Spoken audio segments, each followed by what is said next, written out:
मैं हूँ अभी पौड़ी में और आज हम करेंगे पौड़ी गढ़वाल की सैर।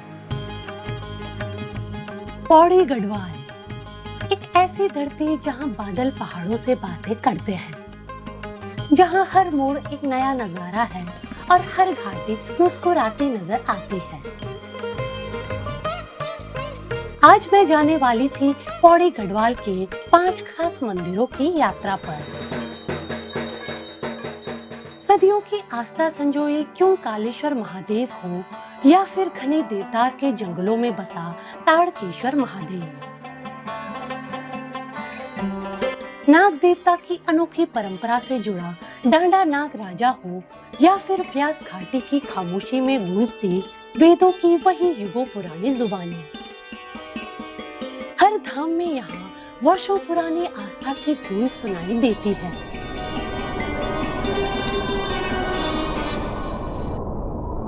यह सिर्फ मंदिरों की यात्रा नहीं, यह घर लौटने जैसा एहसास है,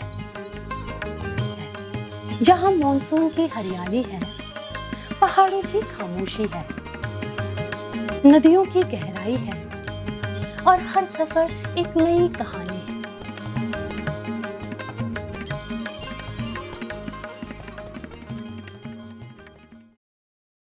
मैं हूं अभी उत्तराखंड के खूबसूरत हिल स्टेशन पौड़ी गढ़वाल की पवित्र भूमि पर, जहां मैं आपको दर्शन कराऊंगी यहाँ के कुछ खास और पवित्र मंदिरों के। तो चलिए इस दिव्य यात्रा की शुरुआत करते हैं। पौड़ी गढ़वाल की इस आध्यात्मिक यात्रा में मेरा पहला पड़ाव था ताड़केश्वर महादेव का पावन दरबार, जो पौड़ी शहर से करीब 120 किलोमीटर की दूरी पर स्थित है। सुबह करीब 6 बजे मैं ताड़केश्वर धाम के लिए निकल गई।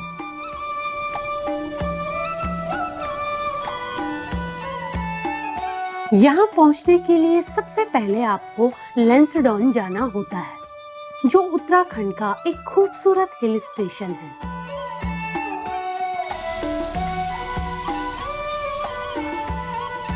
रात 3 बजे से यहाँ तेज बारिश लगी थी।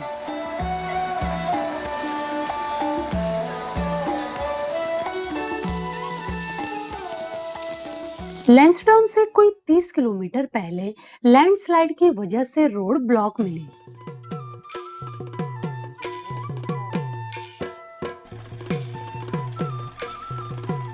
मॉनसून में पहाड़ों के नजारे जहाँ स्वर्ग जैसे लगते हैं, वही रास्ते उतने ही खतरनाक भी हो जाते हैं। करीब 1 घंटे के इंतजार के बाद बड़ी मशीन आई और रोड क्लियर की गई। पहाड़ों का अपना ही एक टाइम टेबल होता है, वो कहाँ किसी की डेडलाइन मानते हैं।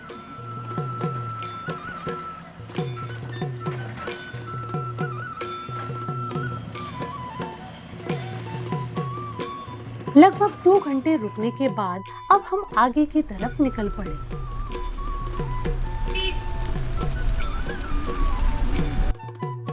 सुबह 10 बजे हम लैंसडौन पहुंच गए। लैंसडौन उत्तराखंड का एक फेमस हिल स्टेशन है। लैंसडौन सिर्फ अपनी खूबसूरत वादियों के लिए नहीं, बल्कि भारतीय सेना से अपने गहरे संबंध के लिए भी जाना जाता है। यहाँ इंडियन आर्मी की प्रसिद्ध गढ़वाल राइफल्स का रेजिमेंटल सेंटर है, जिसकी वजह से इस शांत पहाड़ी शहर की एक अलग ही पहचान है।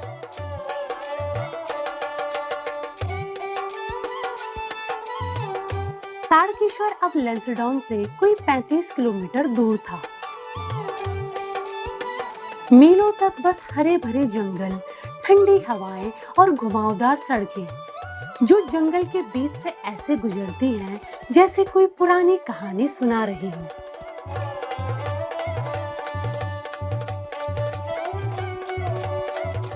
कोहरा इतना गहरा था कि कभी-कभी लगता था गाड़ी खुद रास्ता ढूंढ रही है और हम सिर्फ यात्री हैं।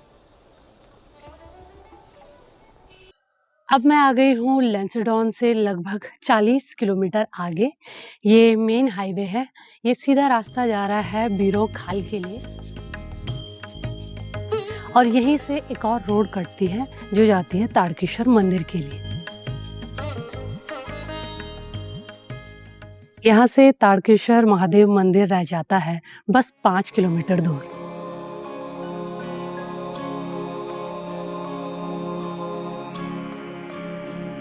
यहाँ से रास्ता हल्का नीचे उतरता है और करीब 6 किलोमीटर बाद सड़क किनारे सामने दिखाई देता है धाम का विशाल प्रवेश द्वार।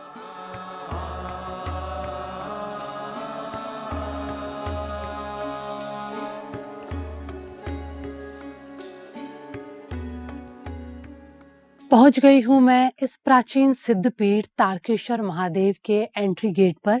बस ये रोड से लगकर ही है और यहाँ से सीधा अंदर रास्ता जाता है मंदिर की तरफ। तो चलिए चलते हैं।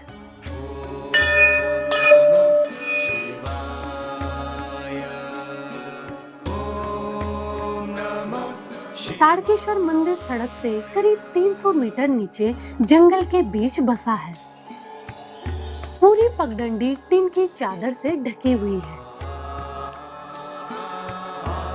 एंट्री गेट से ही आपको ये टिन का छप्पर बना दिख जाता है और ये पूरा लंबा है। जहां जहां आप चलते जाएंगे ये टिन का शेड भी आपके साथ ही रहेगा। करीब 5 मिनट की ये छोटी सी हाइक जंगल की हरियाली के बीच से होते हुए हमें सीधे ले जाती है मंदिर के द्वार तक।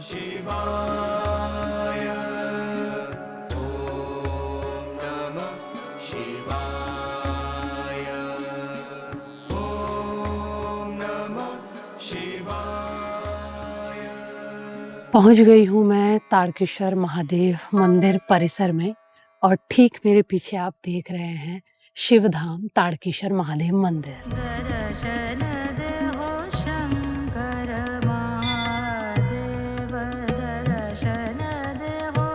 तारकेश्वर महादेव मंदिर 1500 साल पुराना प्राचीन सिद्धपीठ माना जाता है। इस सिद्धपीठ से कई कथाएं व मान्यताएं जुड़ी हैं। पौराणिक मान्यता है कि ताड़केश्वर राक्षस के नाम पर ही इस स्थान का नाम ताड़केश्वर महादेव पड़ा। ताड़केश्वर महादेव का एक परम भक्त था जिन्होंने कई सालों तक महादेव की कठोर तपस्या की थी।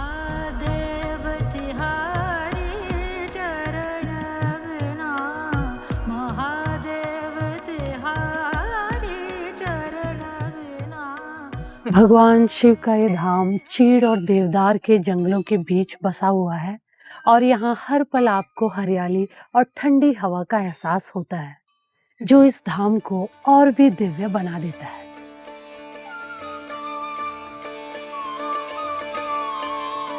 ये सिद्धपीठ ऐसे घने जंगल के बीच बसा है कि जहाँ तक भी नजर जाती है पेड़ ही पेड़ नजर आते हैं।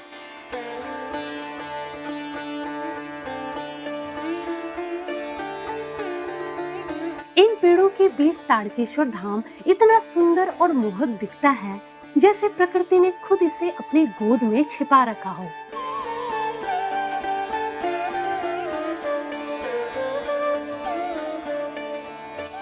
इस मंदिर का एक और खास अट्रैक्शन है एक पेड़ का त्रिशूल नुमा आकार।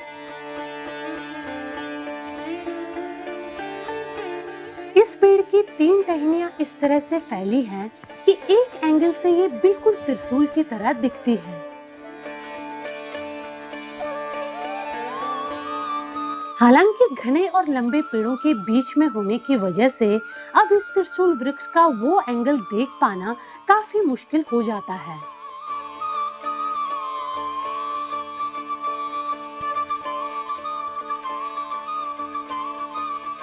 मैं 3 घंटे ताड़केश्वर महादेव मंदिर के शांत माहौल में बैठी रही।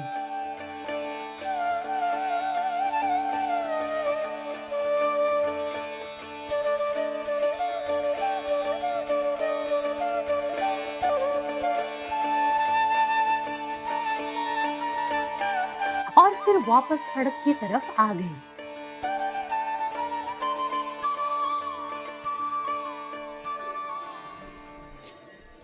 जय तारकेश्वर महादेव। अब समय था इस सिद्ध पीठ से पौड़ी गढ़वाल के अगले खास मंदिर के दर्शनों का, जो होने वाला था यहाँ के फेमस नागराजा का धाम।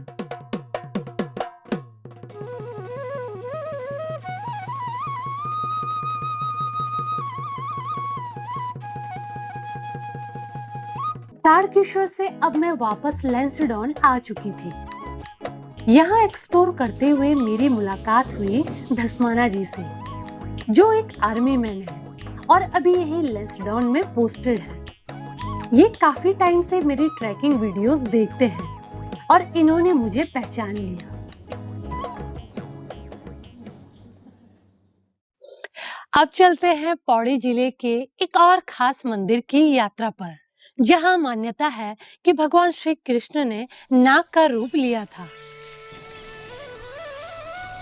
पौड़ी शहर जाकर वहां घूमने से पहले अब समय था पौड़ी गढ़वाल के एक और अनोखे मंदिर के दर्शनों का।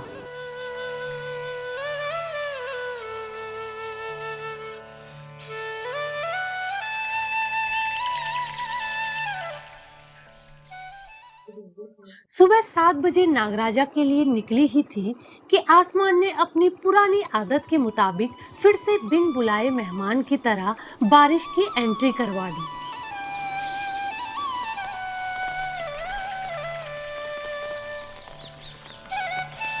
है, गढ़वाल के मौसम और मूड का कोई भरोसा नहीं।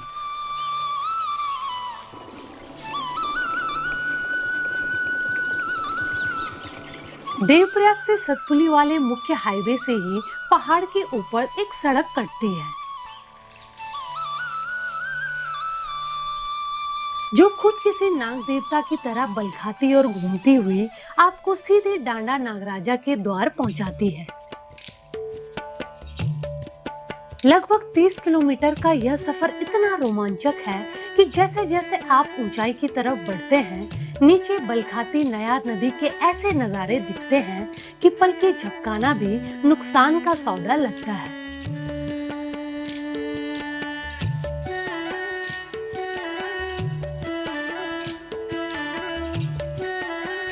रास्ते पर चलती बकरियां और झाड़ियों में लगे मानसूनी फल, इन जंगली फलों पर नजर पड़ी तो पहाड़ की राह में एक छोटा सा देसी स्नैक भी मिल गया।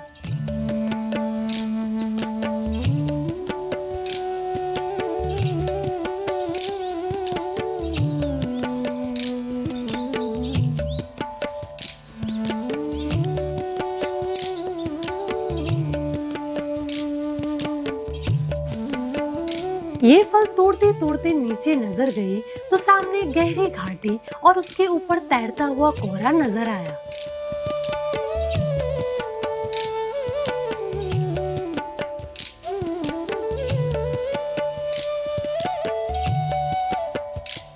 नजारा इतना जादुई था कि मानो बादल भी बिना टोल टैक्स दिए पहाड़ की गलियों से चुपके से कट मारकर निकल रहे हो।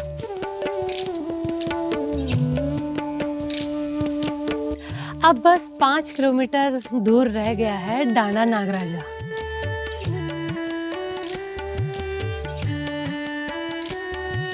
सुबह 10 बजे मैं अब डांडा नागराजा मंदिर के पास पहुंच गई। तो पहुंच गई हूँ मैं एक छोटे से गांव में जिसका नाम है री, और अब चलते हैं डांडा नागराजा मंदिर की तरफ। ये डांडा नागराजा मंदिर री नाम के एक छोटे से गांव में है, जो एक ऊंचे पहाड़ की चोटी पर बसा है।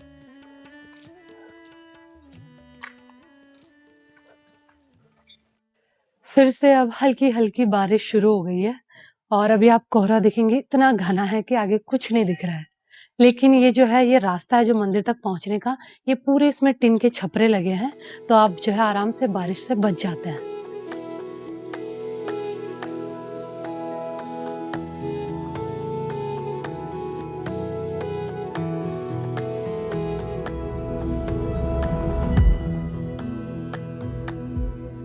जय नागराजा।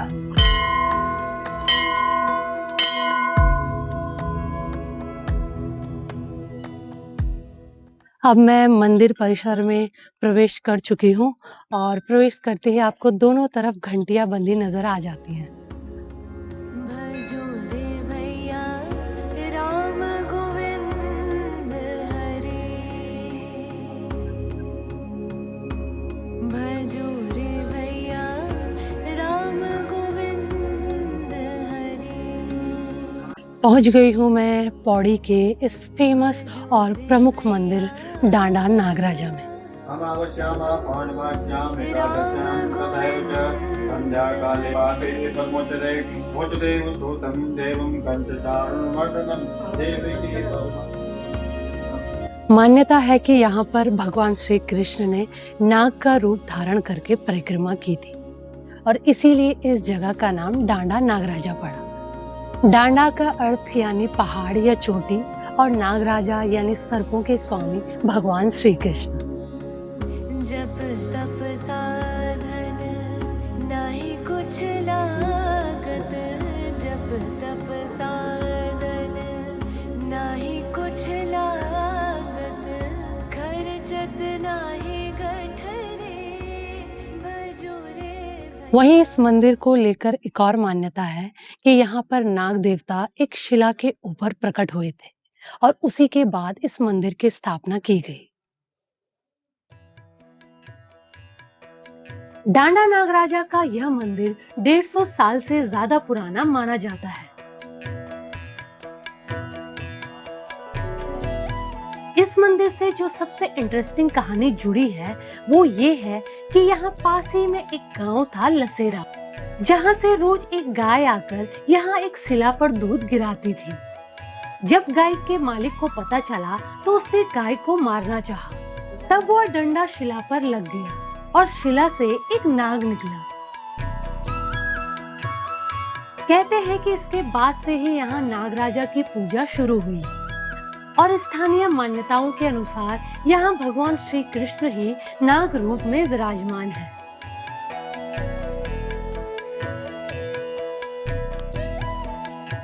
बताया गया कि आज भी वह शिला इस गर्भगृह में है, जिसकी पूजा बाहर से ही की जाती है।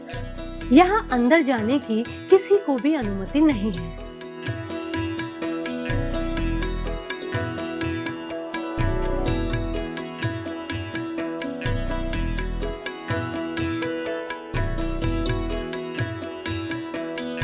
डांडा नागराजा के दर्शनों के बाद अब समय था लंच का।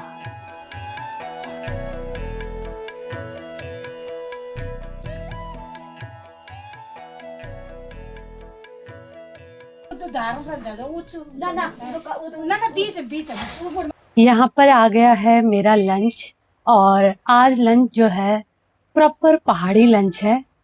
लंच में बना है चावल, ये है चैसू यानी उड़द की दाल को पीसकर बनाया जाता है और साथ में भांग की चटनी और ये सब्जी भी।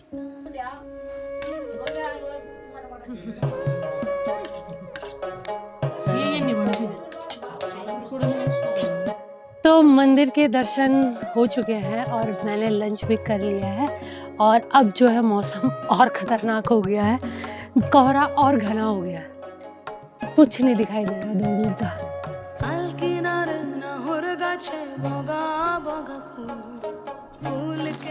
मेरी इस यात्रा में अब समय था अगले खास पड़ाव का, जो था पौड़ी शहर और वहाँ का फेमस क्योंकालेश्वर महादेव मंदिर।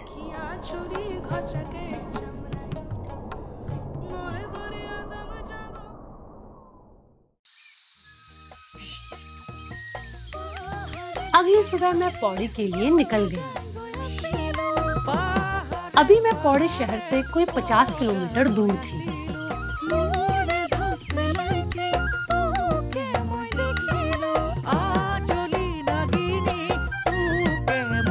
चारों तरफ हरियाली, सामने घुमावदार सड़क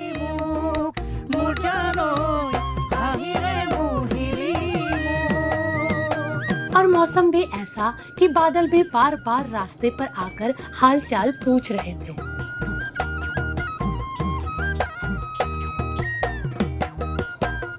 और फिर जैसे ही नजर थोड़ी दूर गई, नीचे घाटी में बहती नदी, उसके आसपास बसे छोटे छोटे गांव और चारों तरफ फैले ये पहाड़। बारिश ने पौड़ी की इस पूरी घाटी को जैसे एक नई ही तस्वीर दे दी थी।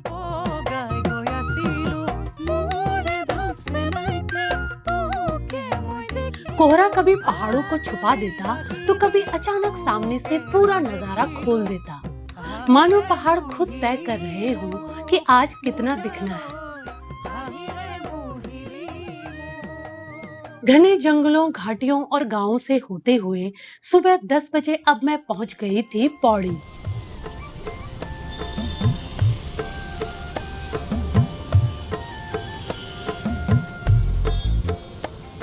पौड़ी उत्तराखंड का एक जिला और सुंदर हिल स्टेशन है। ये शहर ब्रिटिश काल में स्टैब्लिश हुआ था। पहाड़ों की ऊंची ऊंची ढलानों पर बसा ये शहर गढ़वाल की संस्कृति, परंपराओं और धार्मिक स्थलों को करीब से आपको दिखाता है।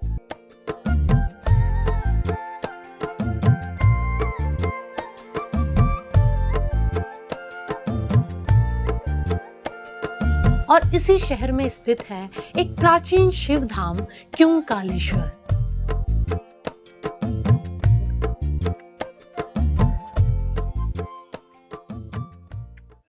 मेरे पीछे आप देख रहे हैं एंट्री गेट क्योंकालेश्वर मंदिर का, जो बिल्कुल सड़क से लगकर ही है। और यहाँ से सीढ़ियां शुरू हो जाती है मंदिर के लिए।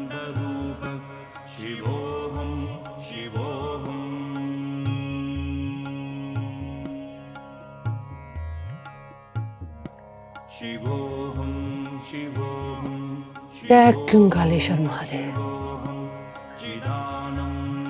पहुंच गई हूं मैं पौड़ी के इस पवित्र शिव धाम क्योंकालेश्वर मंदिर में।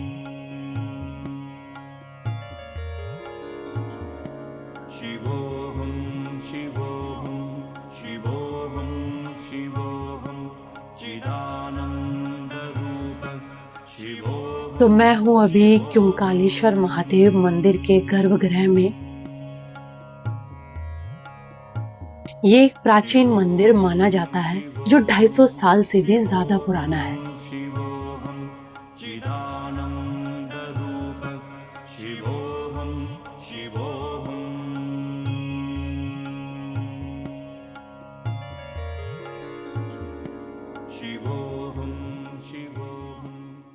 इस प्राचीन मंदिर के निर्माण को लेकर 2 तरह की मान्यताएं हैं। पहली प्रचलित मान्यता, जो कि यहाँ के महंत भी बताते हैं, कि 19वीं सदी में नेपाल से 2 साधु मित्र शर्मा और बुद्र शर्मा यहाँ आए थे और उन्होंने ही इस मंदिर की नींव रखी।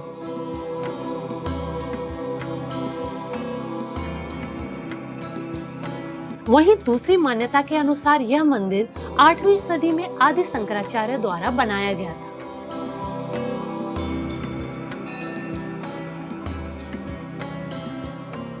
यह मंदिर कैलाश पर्वत की तलहटी पर बसा है, जिसका जिक्र स्कंद पुराण के केदार खंड में किया गया है।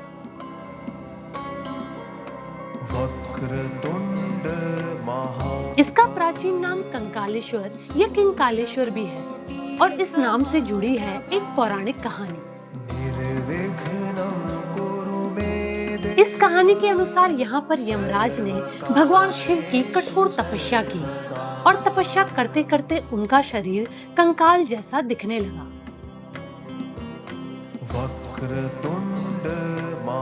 इसीलिए यह जगह कंकालेश्वर कहलाई, जो समय के साथ क्योंकालेश्वर हो गई।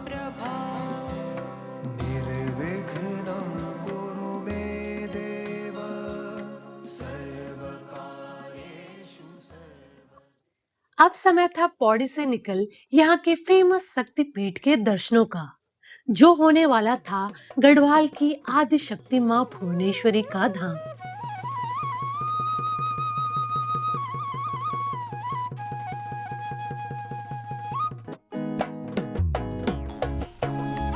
भुवनेश्वरी के दर्शनों के लिए अब मुझे पौड़ी से पहले एक सतपुली नाम की जगह पहुंचना था। रास्ते में मैं पौड़ी हाईवे में एक जगह चाय नाश्ते के लिए रुक गई। मैं हूँ अभी पौड़ी लैंसडाउन हाईवे पे और यहाँ पर एक छोटा सा ढाबा है मंगलू भाई का। यहाँ की फेमस है मलाई वाली चाय और साथ में पकौड़े जो एक खास चीज के बनाए जाते हैं, वो मैं आपको बताऊंगी अभी। तो चलिए चलते हैं अब अंदर। वैसे तो यहाँ मुझे नाश्ता भी करना था, लेकिन ढाबे की गंदगी देख मैंने बस चाय ही पी।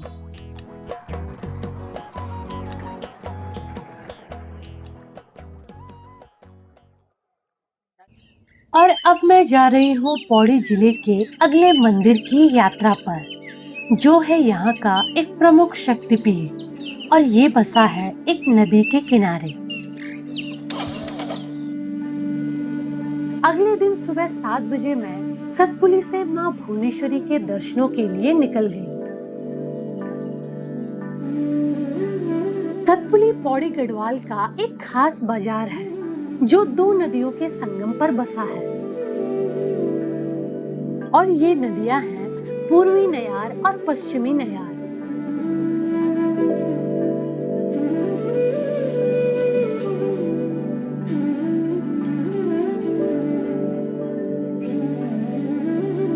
माँ भुवनेश्वरी का ये मंदिर सतपुली से लगभग 10 किलोमीटर दूर है,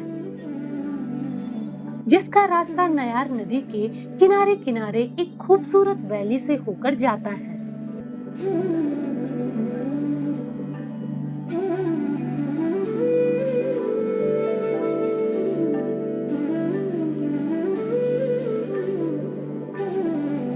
सुबह 8 बजे मैं मंदिर पहुंच गई।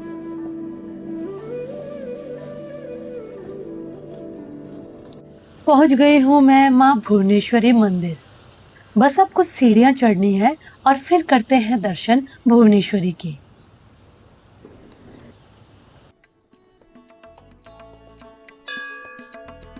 माँ भुवनेश्वरी का यह मंदिर सांगुड़ा पिलखेत नाम की एक जगह पर स्थित है।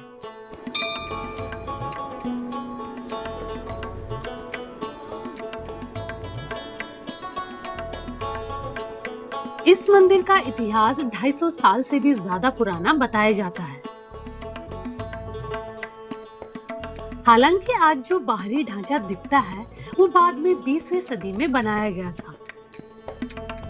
दीनन के दुख तारने वाली तेरी छवि है सबसे प्यारी, मन मंदिर में रहने वाली माँ भुवनेश्वरी। भुवन यानी संसार और ईश्वरी यानी स्वामिनी, इन्हें ब्रह्मांड की देवी कहा जाता है। माँ भुवनेश्वरी को माँ दुर्गा और माँ पार्वती का एक शक्तिशाली रूप माना जाता है।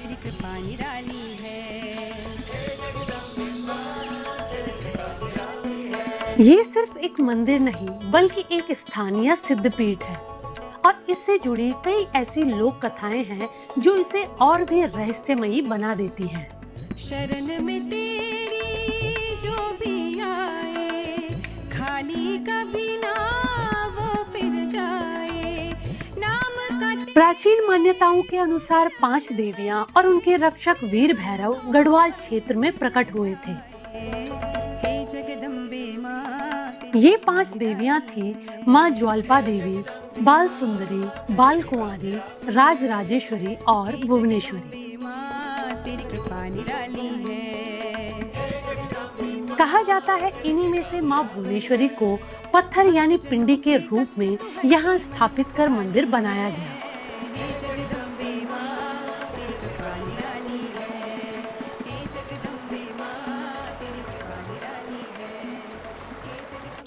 तो माँ भुवनेश्वरी के दर्शन हो चुके हैं और अब मैं मंदिर से थोड़ा नीचे की तरफ आ गई हूँ, जहाँ छोटे छोटे मंदिर हैं और आप चाहें तो यहाँ भी दर्शन कर सकते हैं।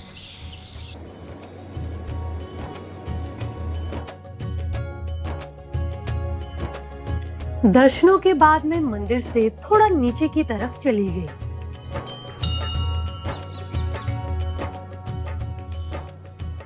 घने घास के बीच से गुजरता ये रास्ता हमें पहाड़ की एक और खूबसूरत दुनिया से मिलाने वाला था। मां भुवनेश्वरी मंदिर पौड़ी जिले की एक खास नदी के किनारे बसा है और ये नदी है नयार।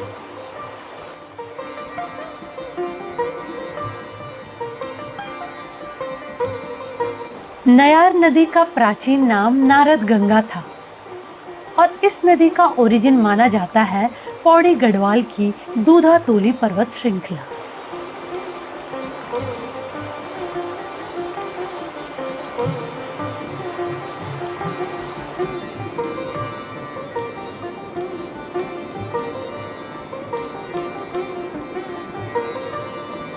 तो माँ भुवनेश्वरी के दर्शन हो चुके हैं और अब मैं मंदिर से निकलकर नीचे की तरफ आ गई हूँ और यहाँ पर बैठी हूँ एक प्राचीन पीपल के पेड़ के नीचे और यहाँ पर ठंडी ठंडी हवाएं चल रही।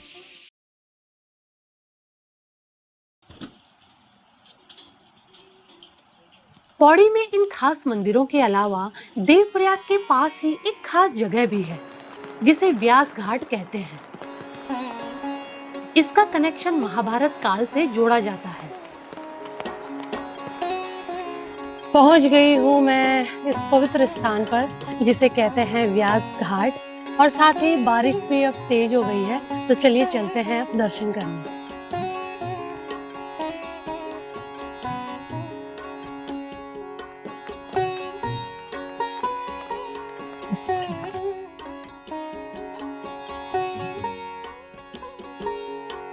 चारों भाई ने किया जी। तपस्या, उनकी मृत्यु हो गई है सन 1900। ये है व्यास घाट जो 5000 साल से भी ज्यादा पुराना स्थान माना जाता है। मान्यता है कि यहाँ पर महर्षि वेद व्यास ने तपस्या की थी और उन्हीं के नाम पर इस जगह का नाम व्यास घाट पड़ा। इसके अलावा यह स्थान इसलिए भी खास है क्योंकि यहाँ नयार नदी देवप्रयाग से आती माँ गंगा में मिल जाती है।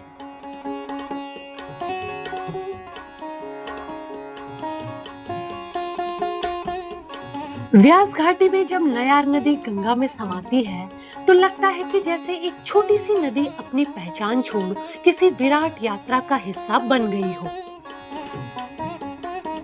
शायद यही तो आस्था है, खुद को समर्पित कर अनंत का हिस्सा बन जाना।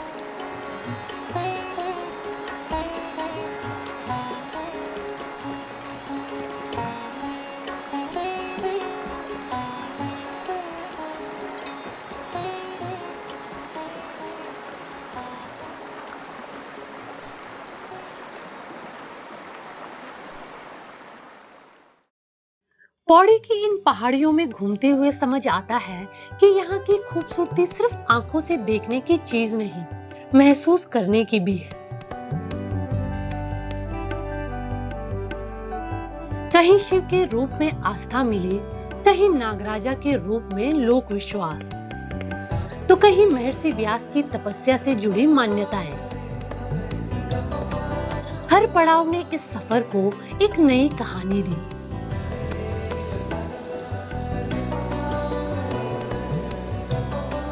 इन मंदिरों के दर्शन करते करते शायद सिर्फ पौड़ी को नहीं बल्कि गढ़वाल की उस आध्यात्मिक आत्मा को थोड़ा और करीब से जान पाए जो सदियों से इन पहाड़ों में सांस ले रही है।